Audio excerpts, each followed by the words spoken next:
Hola, molt bones. Avui estic amb una persona especial pel tema en que es dedica i especial pel que ens pot aportar. Jo, com sabeu, col·laboro amb les persones pel seu desenvolupament personal, però crec que el desenvolupament personal hi entra moltíssimes coses. I no només és a nivell de pensament o a nivell d'emoció, sinó com fa uns dies podeu veure una entrevista amb l'Eva Núñez sobre nutrició. Doncs, clar, el que fem amb el nostre cos també té molt a veure amb tot el que passa amb nosaltres. Llavors, com així els pensaments, les emocions són importants, també ho són i molt els aliments que prenem, l'alimentació i, des del meu punt de vista, a més, curiosament, també estic llicenciat en Ciències de l'Activitat Física i l'Esport, doncs l'activitat física. I avui us porto una persona, l'Albert Pasqual, que és llicenciat en Ciències de l'Activitat Física i l'Esport i format en moltes més coses, i que veurem a veure què opina i què ens aporta, que ens pugui ajudar, sí, a anar-nos desenvolupant i acostar-nos més a ser la persona que volem. Hola, Albert, bones. Hola, bones, Salva. Què tal, com estàs? Bé. Molt bé, no sé si t'he presentat bé, jo sé que ets preparador físic, entrenador, crec que principalment et dediques a això, però si ens vol fer 5 cèntims, presentar-te tu mateix o explicant-nos exactament què és el que fas, així ens situem millor per entendre tot el que puguem parlar. Sí, aviam, si parlem de la meva trajectòria en l'últim any, podríem dir que sobretot soc preparador físic, vull dir, vaig començar fa temps amb el futbol, on em dedicava a complementar la preparació física dels futbolistes de l'Atlètic Gironella. Aquí, per una banda. La segona, soc entrenador personal de l'Elit Berguedà, que vam obrir fa un any. També faig readaptacions esportives, que és un procés de recuperació d'una lesió. Entenem que un esportista, una vegada es lesiona, primer necessita que es recuperin tots els teixits i després tornar-se a posar en forma per poder fer aquell esport. I ara estic arrencant, o fa poquet que m'hi he ficat més a dintre amb tot el tema d'entrenament, sobretot amb trail running i bicicleta. I de cara a l'hivern esperem també amb esquí de muntanya.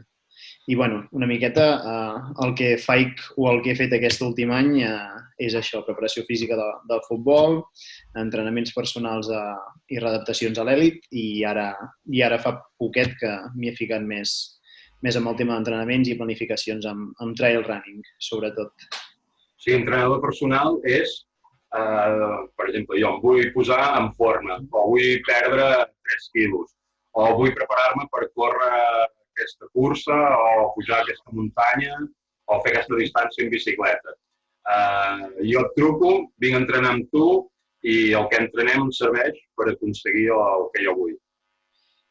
La diferència de l'entrenador personal i l'entrenador que fa les planificacions és, si més no al meu entendre, o com ho executem nosaltres, és que l'entrenador personal està al que li diem a sala, al gimnàs, amb una persona bàsicament fent entrenaments de força, on ens dediquem a potenciar les fortaleses de cada persona o treballar les debilitats, sobretot en tema de treball de força. Per exemple, imaginem-nos que ens ve un futbolista, el que farem serà un treball optimitzador perquè sigui millor saltant, sigui millor sprintant, sigui més ràpids els canvis de direcció. I això una, i l'altra és que no es lesioni, ja que entenem que tot esport té un risc de lesió, o tota activitat esportiva té un risc de lesió. Llavors el que intentem fer és minimitzar-ho. Tot això ho fem mitjançant treball de força i ho fem a dintre d'una sala, i entenem això com l'entrenament personal. Llavors, el tema de l'entrenador que fa les planificacions i les programacions és el que et marca les pautes perquè facis tu de forma autònoma o les facis al teu camp. Com deia, el corredor de muntanya o una persona que fa bicicleta, és igual, pot venir amb mi a fer entrenaments personals, a fer treball de força, per tenir més força a les pujades, per estar més segur a les baixades, perquè no es torci tant els turmells. Però com a entrenador el que faig jo és pautar-li els entrenaments Per exemple, doncs dilluns has de córrer 40 minuts entre 145 pulsacions i 152 pulsacions. El dimarts has de fer una miqueta de bicicleta per estirar les cames i recuperar. Dimecres fem un treball d'intervals d'alta intensitat. I és jugar una miqueta amb tot això perquè el dia que aquesta persona vulgui arribin al millor estat de forma. Normalment el que s'intenta buscar és un objectiu, ja sigui una cursa o algun repte personal, vull dir, no té per què ser una carrera, pot ser pujar una muntanya, per exemple. I la idea és intentar arribar allà en les millors condicions possibles. I la diferència una miqueta estaria aquí. L'entrenador és el que t'orienta en el teu esport específic i l'entrenador personal és el que fa el treball preventiu o optimitzador de força a dintre la sala. Llavors, que es poden compartir objectius? Evidentment, vull dir, pot venir una persona que feia curses de muntanya a fer entrenaments personals per millorar, sí, i li podem fer planificacions per millorar, també, i una persona que vulgui perdre pes, evidentment pot fer el mateix. En funció de l'objectiu, variarà molt el tipus d'entrenament. Sí, perquè clar, el que estàs parlant, si més no la gran part, has parlat com sobretot enfocat als esportistes, sí? Tot i que ara al final has matitzat aquest punt. Però una persona, per exemple, que no ha fet mai esport o ben poc o fa anys que no en fa i creu que li aniria bé fer-ne, encaixa aquí amb tot això que fas? Encaixa sí, però aquí, si més no, la meva experiència em diu que si és algú que creu que li aniria bé fer-ho, no acaba sent resolutiu. És a dir, al cap i a la fi, en el moment que a mi em ve una persona, a mi el que més m'agrada és que aquella persona disfruti amb el que està fent. Jo no vull que vingui ningú allà ni a passar-ho malament, ni a patir, ni que sigui, per dir-ho d'una manera, un pal o un rotllo venir a entrenar, sinó que el que vull és que disfruti, no?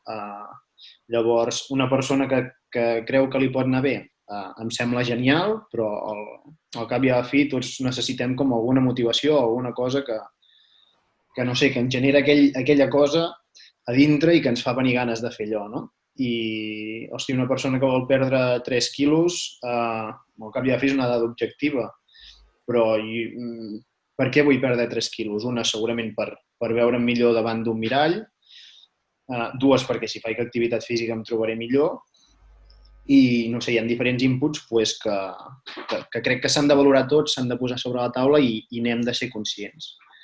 Llavors, la persona que vingui a perdre 3 quilos, hòstia, en el moment que faci els entrenaments personals, imaginem-nos que ve al centre i vegi que cada vegada pot aixecar més pes, que cada vegada es troba millor, que aquelles sensacions cada vegada són més bones, o que simplement pot compartir l'entrenament en lloc de fer-lo ell sol amb diferent gent i es pot anar comparant i pot anar veient que els nivells es van equiparant o que tot el grup va millorant, són com elements motivacionals. També és veritat que aquí hi ha una relació, podríem dir, més social i no sé, una de les coses que m'agrada més a mi en tema d'entrenaments de grup és que moltes vegades s'acaba fent com una pinya i entre tots un tira l'altre i no sé, acaba sent maco. Però clar, sí que és veritat que perquè la gent tingui ganes de venir allà, necessita tenir un objectiu o una finalitat. I penso que és important. No sé, per exemple, tenim a vegades moltes recomanacions quan parlem de salut. Hosti, l'esport és molt saludable, l'esport va molt bé pel cos. Evidentment, hi ha milers d'estudis que demostren això i estic totalment a favor. De fet, soc una persona molt activa, o em considero una persona molt activa. I sí, l'esport és salut, però moltes vegades el que fem esport perquè esport o activitat física perquè ens dona una altra cosa, no? Ens dona una interacció amb gent, ens dona una interacció amb un medi, ens dona una interacció amb nosaltres mateixos i unes sensacions que si no fem activitat no les trobem i una miqueta és això. M'agrada que diguis tot això, tots aquests temes, perquè jo, de fet, quan treballo amb les persones, els dic, has de tenir un objectiu. Si no tens un objectiu, no podem treballar. Sí, vindria a ser el mateix. És a dir, clar, hem de trobar un sentit allò que fem per tenir la motivació per fer-ho. I, no sé, però no sé si estic del tot d'acord, com has dit. Aquí no venen a patir sinó a disfrutar. T'he entès, però m'imagino que amb alguns els fas patir una miqueta. Sí, això segur, perquè al cap i a la fi soc una persona que li agrada molt el treball d'alta intensitat. Penso que si estem sempre en una zona de confort difícilment podrem millorar i el que hem de fer és rascar aquella zona que segurament no és tan còmoda de treballar, no? Però a mesura que, si més no, com a experiència personal, i també per lo que em diuen molts esportistes, però a mesura que una persona va entrenant i es va trobant bé, sortim d'aquella zona de confort, però jo crec que també el saber que allò ens donarà beneficis perquè prèviament ho hem viscut i ens ho ha demostrat, pot ser una zona de confort, una zona d'alta intensitat on haguem de generar un esforç per aconseguir allò, però és gratificant a la vegada mentre ho estàs fent. M'explicaré alguna millor amb un exemple. Imaginem-nos una persona que vulgui córrer més de pressa i li plantegem un entrenament de sèries on una estona correrà més de pressa i una altra estona o caminarà per poder-se recuperar o seguirà corrent però a una intensitat més baixa. En el moment que fem aquest treball d'intervals, on la intensitat és més alta en un període de temps, podríem dir curt o relativament més curt, el que això ens permet és anar a una intensitat més alta i, com a conseqüència, anar més forçats, tenir unes pulsacions més altes, tenir una freqüència respiratòria més alta, tenir un lactat en sang més alt. Evidentment, això són sensacions que a priori no són agradables del tot, no? Però sí que és veritat que a mesura que ho vas treballant també es va tolerant cada vegada millor i jo crec que s'acaba disfrutant d'aquest procés. Ja sigui perquè sabem els beneficis que hi haurà després, ja sigui perquè hi ha una sèrie d'hormones que s'agreguen al cos i que això ens donen, podríem dir, certs beneficis o sensacions de benestar. I és veritat que cada dia, vull dir que les sensacions d'un dia per l'altre també poden canviar, no?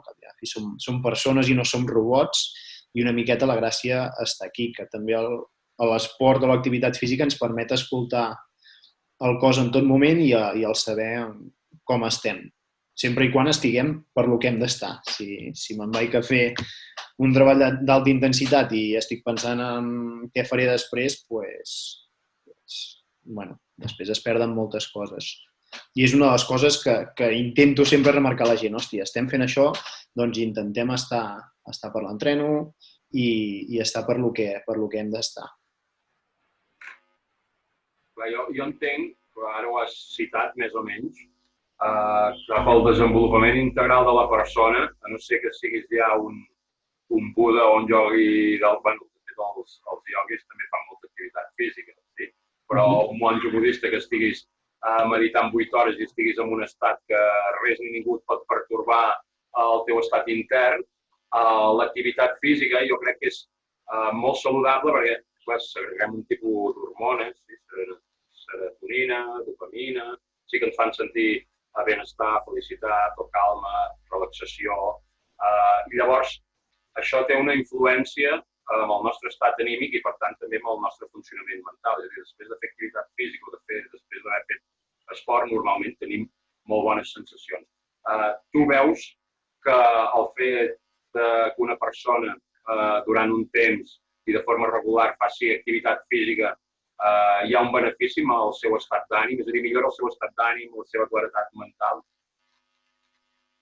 Jo penso que segur. Vull dir, si més no, jo aquí puc parlar més de mi com a experiència personal i soc una persona que crec que la meva línia d'activitat sí que és veritat que fluctua perquè a vegades hi ha períodes que tens més ganes de fer-ho, hi ha períodes que tens més temps o que el trobes per fer l'activitat i sí que és veritat que podríem dir, si dibuixéssim una gràfica de la meva activitat, fluctua, però la tendència és anar a l'alça i crec que és perquè disfruto, perquè m'ho passo bé i perquè ja no només el durant, sinó el després també em fa estar realment bé. No sé, no cal anar gaire lluny. Avui al matí, per exemple, hem sortit a córrer amb un amic, hem fet 22 quilòmetres amb uns 1.000 positius de desnivell i he acabat amb la sensació de que estava superbé, de que no m'atreviria a dir que no m'he cansat, però que físicament em sentia fort i em sentia bé. Hòstia, aquestes sensacions, si miro fa un temps enrere, doncs poder ho podria haver fet, però ara mateix poder no podria fer l'entrevista o no podríem tenir aquesta conversa per aquí, hauria d'estar estirat i dormint al sofà. I, hòstia, he estat 3 hores a la muntanya amb bona companyia perquè és un molt bon amic on hem estat en un entorn espectacular i m'ho he passat superbé. Vull dir, ha sigut un matí superprofitós i bueno, durant aquell moment m'ha fet estar bé, però arribes a casa i dius, hòstia, he fet una ruta espectacular, he corregut 20 quilòmetres i no sé, et ve com un subidon, per dir-ho d'alguna manera, no? I aquestes coses també em passen a vegades quan, si fem algun entrenament d'intervals o alguna cosa així que tu notes que l'has patit, tu notes que l'has sofert, sabia que aquell dia tocava allò i bueno, t'hi has esforçat i t'ha sortit bé i la sensació és com molt gratificant, no? Penso que quan tu vols una cosa i t'esforces per tenir allò i ho aconsegueixes, doncs les sensacions que et dona després acaben sent molt bones. Parlant sempre podríem dir, de quan parlem de la ment o del nostre estat d'ànim. Quan parlem, evidentment, es diu que l'esport va bé per l'atenció, va bé pel colesterol, va bé pel cor, va bé per la circulació. Són coses que podríem dir que no són, no m'atreviria a dir tangibles, perquè al cap i a la fi es poden quantificar amb analítiques i això, però és veritat que nosaltres no ho veiem al dia a dia. És a dir, jo no sé si tinc colesterol, a no ser que em facin una analítica. En canvi, jo sí que sé si em sento millor o no em sento millor. I bueno, no sé si he contestat una miqueta a la teva pregunta per aquí. Totalment. I m'agradaria que em diguessis recomanacions per a la gent que ja fa esport o que fa un nivell important de volum esportiu, sí? Algunes idees bàsiques per a aquestes persones que tenir clar, considerar. Vale. Bueno, primer de tot, a mi m'agradaria diferenciar activitat esportiva d'esport. Activitat esportiva entenc que és tota aquella activitat en la qual movem el nostre cos i generem un esforç per fer algun tipus d'activitat, però que no és competitiva, és a dir, la finalitat és o salut o recreació, i entenc com l'esport com aquella activitat que no es busca de forma tan directa el passar-m'ho bé o la salut, sinó que es busca el rendiment. Llavors, normalment jo estic acostumat a treballar amb més persones que poder es decanten per l'esport, que poder tenen un calendari de curses o de partits de futbol o de lo que sigui, que al cap i a la fi la seva finalitat és o fer el millor temps que puguin en funció de les seves necessitats o guanyar els partits o fer gols o el que sigui. Vull dir, al cap i a la fi cada un té els seus reptes. I després hi ha les altres persones que surten a fer esport per passar-s'ho bé, en les quals m'incloc. Vull dir, sí que és veritat que he fet curses a vegades, però la majoria de les vegades que surto a la muntanya és per gaudir i no tant amb la finalitat de, hosti, tinc de fer aquesta ruta amb aquest temps perquè tal dia vull fer aquella cursa i arribar en el millor moment. Llavors, que són coses incompatibles? Evidentment que no. Al cap i a la fi, com he dit, estic acostumat a treballar amb esportistes que tenen reptes i hi ha una frase que a vegades m'has dit tu, Salva, i que li dono molta importància i és el que és molt important és disfrutar del camí, no? I és una cosa que ho intento transmetre molt bé als esportistes. Vull dir, al cap i a la fi, si tenim una cursa d'aquí 2 mesos i ha de fer, 2 mesos són 60 dies, una persona que entreni bastant, podríem parlar que ha de fer uns 55 entrenaments, més o menys orientatiu. hòstia, doncs la cursa serà un dia, però aquests 55 dies han de ser avorrits, han de ser sacrificats. Hòstia, jo penso que no. Evidentment que hi haurà dies que una persona no estarà d'humor perquè no podem pretendre que els 55 dies siguin bons, però sí que hem d'intentar que tants com puguin siguin bons i ens ho passem bé. Al cap i a la fi, si l'esportista està content, segur que entrena millor i segur que els resultats són més bons. Llavors, quan em parles de quins consells donaria o quines recomanacions donaria, crec que una de les coses més importants, i aquí recalco que això que podríem dir especialista en el treball preventiu de lesions, és molt important fer una bona progressió en les càrregues d'entrenament o digue-li amb els volums o amb el que sigui. I crec que ara és un molt bon moment per tenir-ho en compte perquè si veiem d'on venim, on hem estat confinats un temps i tancats a casa, on no fèiem res d'activitat física o podríem dir, de sortir a caminar, de sortir a córrer, de sortir a pedalar, sí que és veritat que s'ha de marcar una bona progressió, perquè en el moment si jo porto 2 mesos tancat a casa, puc fer entrenament de força o el que sigui, però al cap i a la fi no acabarà sent específic com el que sortirem a fer al carrer. I si passo de fer 0 a fer 5 hores a la setmana i no estic habituat, doncs és molt fàcil que tingui alguna lesió o que tingui algun problema. I l'important és que marqui unes pautes progressives, no? Sí que és veritat que hi ha gent que pot començar amb 5 hores, però en funció del teu historial previ, poder només podràs començar amb 1 hora o amb 2 hores a la setmana. I marcar una progressió, no? Si una setmana faig 2 hores, a la següent poder faig 2 hores 20, i a la següent faig 2 hores 40 i a la següent 3 hores, i així vaig avançant progressivament. Però el que no puc fer és una setmana 2 hores, la següent fer 4 o 5 hores i l'altra tornar a fer 3 hores perquè estic cansat. I això, al cap i a la fi, és dolent pel cos i penso que aquestes irregularitats i tot això acaba sent dolent per la ment també, no? Perquè no tenim una línia clara i al cap i a la fi, com més organitzades tinguem les coses, penso que és millor. A vegades, moltes vegades, quan pauto entrenaments amb esportistes, he tingut la sort de poder-los pautar, després hi ha una temporada que pel que sigui no els hi pautes i després et torna a dir, hòstia, és que necessito que em marquis els entrenaments, que em marquis les progressions, perquè així ho tinc tot molt més organitzat, molt més guiat i tinc una línia a seguir. I el fet que fem aquestes planificacions, que ja es pot demanar l'opinió d'un entrenador o un professional, o cada un ho pot fer pel seu compte, però en el moment que nosaltres ho tenim organitzat, tenim com les coses molt més clares. I penso que al cap i a la fi acaba sent important, sobretot a nivell organitzatiu. És més un tema de planificar-se bé i organitzar-se bé. I així també anem controlant una miqueta tot això, que no hi haguin moltes irregularitats en l'entrenament.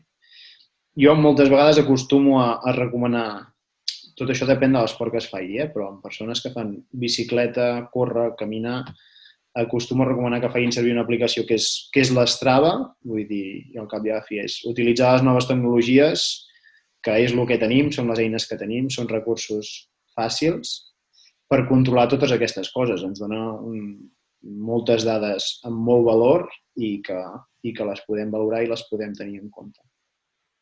Hi ha alguna recomanació per a les persones que busquen salut?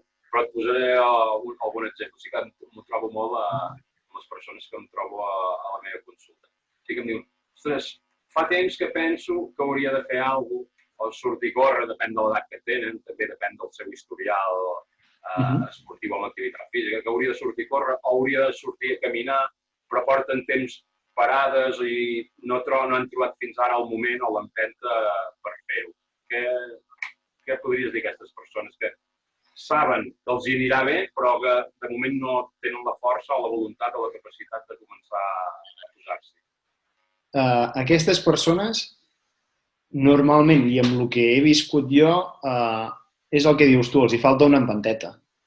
Moltes vegades és que veuen que sortir a córrer un dia és una muntanya gegant, no? És un repte que està molt lluny i segurament no en són conscients de que ells pensen això o de que ho perceben així. I moltes vegades només els hi falta una empenteta i, hòstia, sortir aquell dia, sortir aquell primer dia, perquè la gent va pensant que ha de fer les coses d'una forma perfecta, quan normalment té tants dubtes, i acaben deixant de banda al cap i a la fi el que és més important, que és fer-ho. Vull dir, abans de fer una cosa perfecta, jo crec que el que s'ha de fer és fer-ho. I llavors, a partir d'aquí, les coses es poden anar perfilant i es poden anar afinant, no? Però normalment el que veig jo és, hòstia, sortiré a córrer, ja, però és que no sé si ho faré bé, no sé què, no sé quantos, i normalment hi ha com molts problemes i podríem dir moltes excuses o moltes limitacions. I sempre els acabo dient el mateix. Tu fes, vull dir, al cap i a la fi, perquè ho facis un dia una cosa i no sigui perfecta i la facis, podríem dir, malament, al cap i a la fi, si són persones que tenen sentit comú, com la majoria de persones, no faran un disbarat el primer dia. Llavors, bueno, a partir d'aquí, tu aniràs generant una experiència i llavors tu pots parlar amb amics que facin activitat física i que ja tinguin com una bona base consolidada, o pots demanar recomanacions en professionals i aniràs afinant les coses. Però sempre el que ens costa és fer aquella primera passa, no? El començar i a partir d'aquí després anar fent. Més coses que m'he trobat amb aquest perfil de gent, i és que la seva percepció que tenen és que pateixen molt i que és com molt sofert. I segurament és perquè l'activitat que fan ho fan a una intensitat més alta del que els hi pertoca. I això ho he vist pràcticament amb tothom. I l'única solució que he aconseguit trobar fins ara és acompanyar aquestes persones, controlar-les, és a dir, que hi hagi un professional al seu costat i que les vagi guiant, si més no, aquests primers dies. Tranquil, fem això, l'altre. I quan van veient que és un procés que no és tan sofert com s'imaginaven i que és molt més assequible, després pensen, hòstia, això de l'activitat física poder estar més guai del que em pensava, no? I a partir d'aquí, l'endemà poder hi volen tornar, ja. Llavors, el professional decidirà ficar el fren o no. No, avui millor que descansis, perquè el cos necessita regenerar-se i si no podem tenir algun problema o el que sigui, al cap i a la fi. L'ideal sempre és individualitzar, cada persona té unes necessitats i l'important és respectar-les. Molt bé, sí. És a dir, entre no actuar i actuar gairebé sempre és millor actuar, o sigui que fer el primer pas. El camí comença amb un primer pas, o sigui que endavant començar a fer-ho, encara que no sigui perfecte. I si no, aquí hi ha un professional que els pot acompanyar. Albert, a més, ara crec que inclús aquí al Berguedà ets com també una referència en tots aquests temes. Si jo et dic la paraula natura, què et desperta vinculat amb tot el que estem parlant? El primer que m'ha vingut al cap ha sigut avui al matí, quan he anat a fer una ruta que era de la Pobla de Lillet fins a Castellar de n'Hug i era circular. I el primer que m'ha vingut al cap ha sigut una imatge on passàvem pel costat del riu Llobregat, que hi havia un gorg espectacular amb un salt d'aigua, i m'he trobat a mi allà, quan has dit això. Llavors,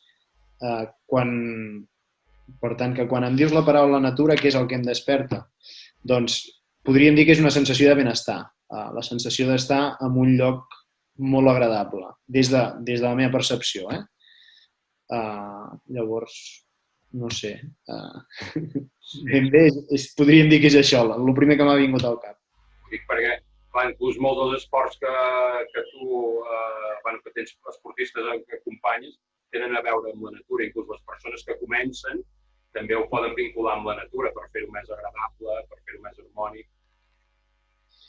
Sí, si més no, una de les coses que m'agrada més a mi i per això faig això és perquè estic en un lloc on o hi vaig sol o hi vaig amb la gent que jo vull, no? I a vegades, si surts pel carrer, t'acabes trobant amb molta gent, però si te'n vas a la muntanya, evidentment, com més coneixements tinguis de la muntanya, sabràs si hi ha més gent o menys, però te'n pots anar a un lloc com molt més tranquil, no? Vull dir, en un espai superobert, però sí que és veritat que et pots trobar gent, però, hòstia, sensació d'aquella sensació, podríem dir, com de llibertat, d'estar en un lloc molt tranquil i que estàs amb realment qui tu vols i en un entorn magnífic, pues és agradable i no és ben bé el mateix com podríem dir sortir a córrer per la Diagonal de Barcelona, on et vas creuant amb gent cada 2x3, que si hi ha semàfors, que si has de creuar carreteres.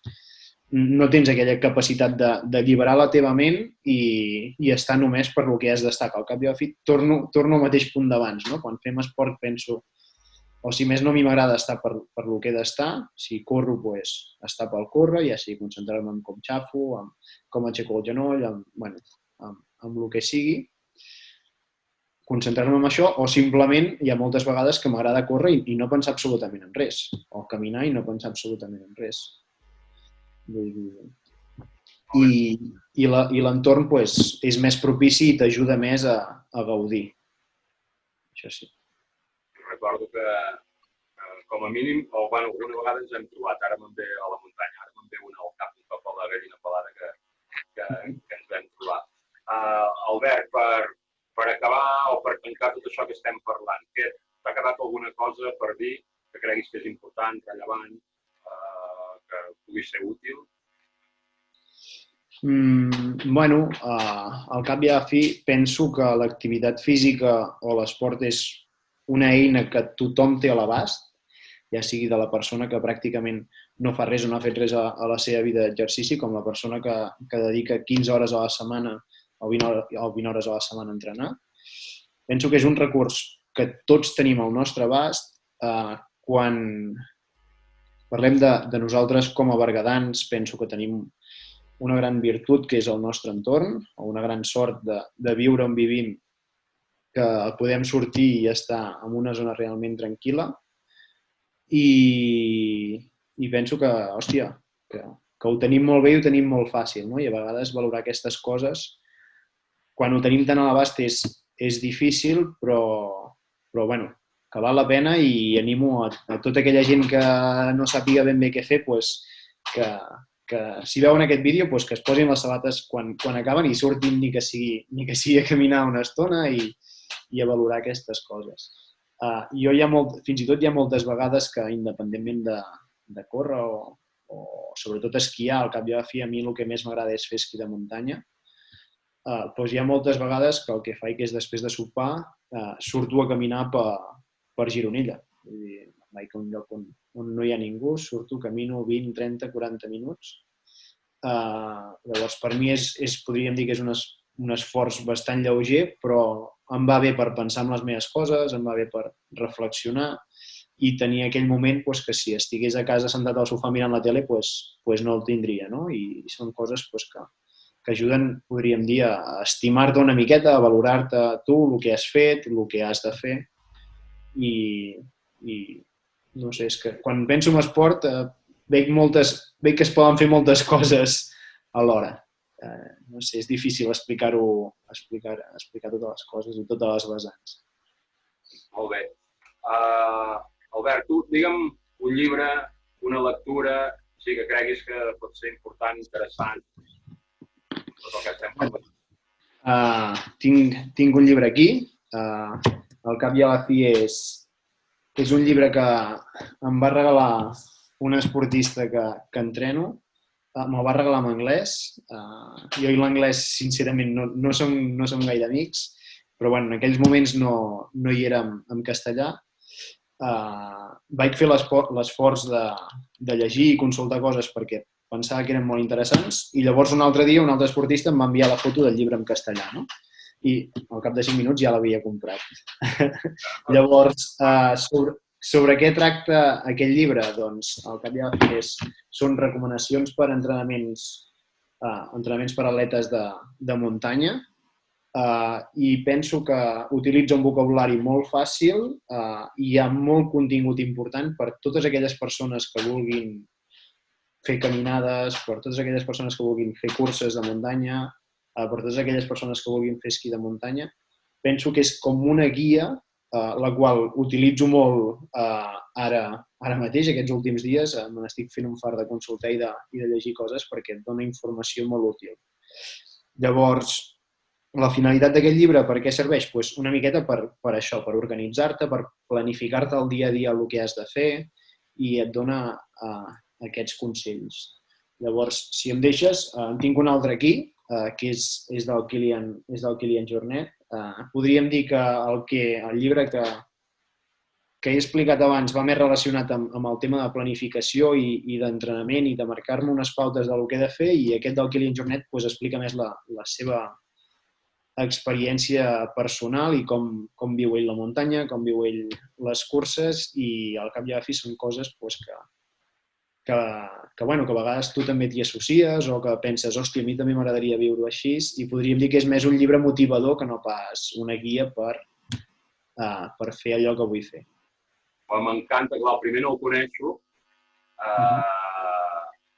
el segon sí, m'encanta que l'hagis tret perquè hi ha 2 o 3 experiències que explica el Kilian, que inclús no per esportistes, que també, però sinó per qualsevol persona, per entendre com necessitem objectius o reptes per tenir la força per anar endavant, i com també la visualització ens va despertar molt poder. Sí, em va encantar aquest llibre. Sí. Molt bé, doncs moltes gràcies, Albert. Espero que continuïs avançant, evolucionant, cada vegada acompanyant més esportistes a complir els seus reptes i ajudant més persones a sentir-se bé. Ha estat un plaer, com sempre, quasi en totes les entrevistes, cada vegada aprenc algunes cosetes noves. Moltes gràcies. Moltes gràcies a tu, Salva. Sincerament, també m'ha agradat molt poder fer aquesta entrevista amb tu. No sé quant temps fa que ens vam conèixer, diria que deu fer uns 5 anys o així. Encara recordo el dia que ens vam conèixer a través del futbol. I no sé, sincerament estic content d'haver fet aquesta entrevista amb tu, perquè també ets una persona que moltes vegades m'ha ajudat a orientar-me i a tenir clares moltes coses. I al cap i a la fi, consells que em dones a vegada de com organitzar o com classificar les coses i planificar-les són coses que jo acabo aplicant en el meu sector com és l'esport. I, hòstia, poder-te ajudar amb tu també, per mi realment és molt gratificant. Així que moltes gràcies també per haver-me donat l'oportunitat. Gràcies. Llibre Lidera't de Salvador Companyó, disponible a Amazon. Enllaç en la descripció del vídeo. Tant de poder i no sóc un superhome, no.